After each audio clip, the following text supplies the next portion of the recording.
The MIT Energy Initiative presents Explained, the 1.5C Climate Benchmark. After a summer of weather extremes, where does the world stand in its goal to stem rising temps? Written by Jennifer Chu for MIT News.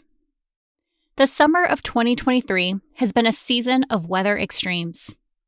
In June, uncontrolled wildfires ripped through parts of Canada, sending smoke into the U.S. and setting off air quality alerts in dozens of downwind states. In July, the world set the hottest global temperature on record, which it held for 3 days in a row, then broke again on day 4. From July into August, unrelenting heat blanketed large parts of Europe, Asia, and the U.S., while India faced a torrential monsoon season, and heavy rains flooded regions in the northeastern U.S. And most recently, whipped up by high winds and dry vegetation, a historic wildfire tore through Maui, devastating an entire town. These extreme weather events are mainly a consequence of climate change driven by humans' continued burning of coal, oil, and natural gas. Climate scientists agree that extreme weather, such as what people experienced this summer, will likely grow more frequent and intense in the coming years, unless something is done on a persistent and planet-wide scale to rein in global temperatures. Just how much reining in are they talking about? The number that is internationally agreed upon is 1.5 degrees Celsius. To prevent worsening and potentially irreversible effects of climate change, the world's average temperature should not exceed that of pre-industrial times by more than 1.5 degrees Celsius, 2.7 degrees Fahrenheit. As more regions around the world face extreme weather, it's worth taking stock of the 1.5 degree bar, where the planet stands in relation to this threshold, and what can be done at the global, regional, and personal level to keep 1.5 alive. Why 1.5C? In 2015, in response to the growing urgency of climate impacts, nearly every country in the world signed on to the Paris Agreement, a landmark international treaty under which 195 nations pledged to hold the Earth's temperature to well below 2 degrees Celsius above pre-industrial levels, and going further, aimed to limit the temperature increase to 1.5 degrees Celsius above pre-industrial levels. The treaty did not define a particular pre-industrial period, though scientists generally consider the years from 1850 to 1900 to be a reliable reference. This time predates humans' use of fossil fuels, and is also the earliest period when global observations of land and sea temperatures are available. During this period, the average global temperature, while swinging up and down in certain years, generally hovered around 13.5 degrees Celsius, or 56.3 degrees Fahrenheit. The treaty was informed by a fact-finding report which concluded that even global warming of 1.5 degrees Celsius above the pre-industrial average over an extended, decades-long period would lead to high risks for some regions and vulnerable ecosystems. The recommendation, then, was to set the 1.5 degrees Celsius limit as a defense line. If the world can keep below this line, it potentially could avoid the more extreme and irreversible climate effects that would occur with a 2 degrees Celsius increase, and for some places, an even smaller increase than that. But as many regions are experiencing today, keeping below the 1.5 line is no guarantee of avoiding extreme global warming effects. There is nothing magical about the 1.5 number, other than that it's an agreed aspirational target. Keeping at 1.4 is better than 1.5, and 1.3 is better than 1.4, and so on, says Sergei Paltsev, Deputy Director of MIT's Joint Program on the Science and Policy of Global Change. The science does not tell us that if, for example, the temperature increase is 1.51 degrees Celsius, then it would definitely be the end of the world. Similarly, if the temperature would stay at 1.49 degrees increase, it does not mean that we will eliminate all impacts of climate change.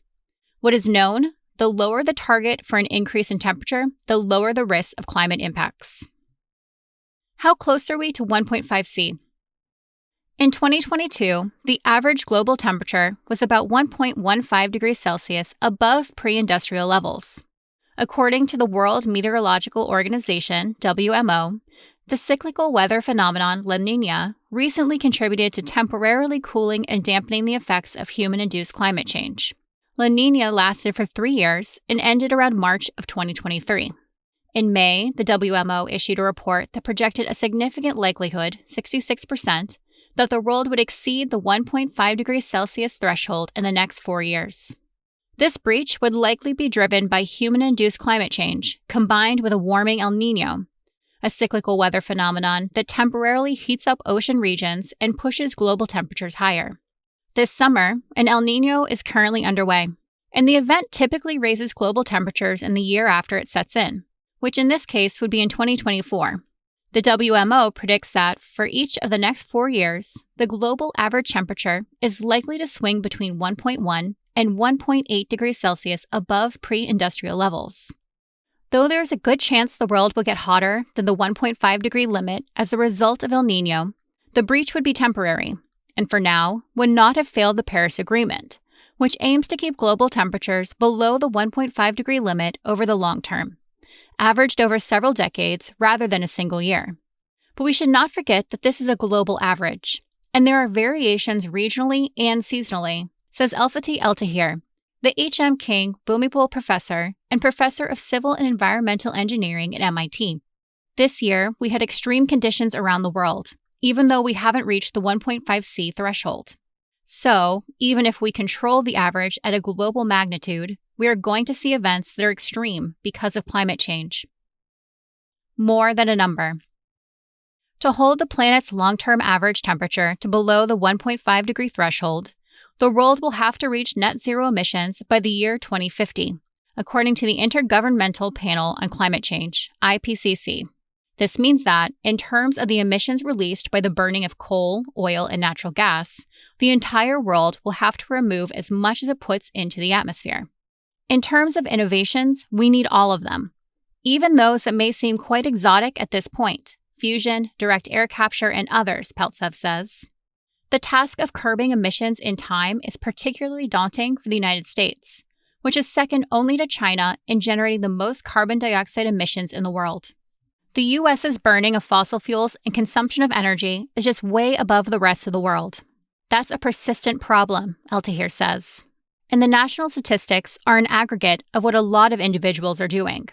At an individual level, there are things that can be done to help bring down one's personal emissions and potentially chip away at rising global temperatures.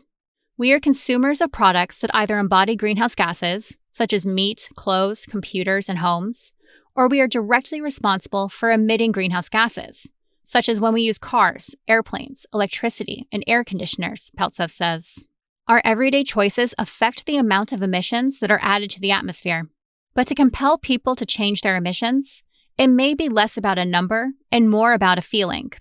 To get people to act, my hypothesis is you need to reach them not just by convincing them to be good citizens and saying it's good for the world to keep below 1.5 degrees, but showing how they individually will be impacted, says Eltahir, who specializes on the study of regional climates, focusing on how climate change impacts the water cycle and frequency of extreme weather such as heat waves. True climate progress requires a dramatic change in how the human system gets its energy, Peltsev says. It is a huge undertaking. Are you ready personally to make sacrifices and to change the way of your life?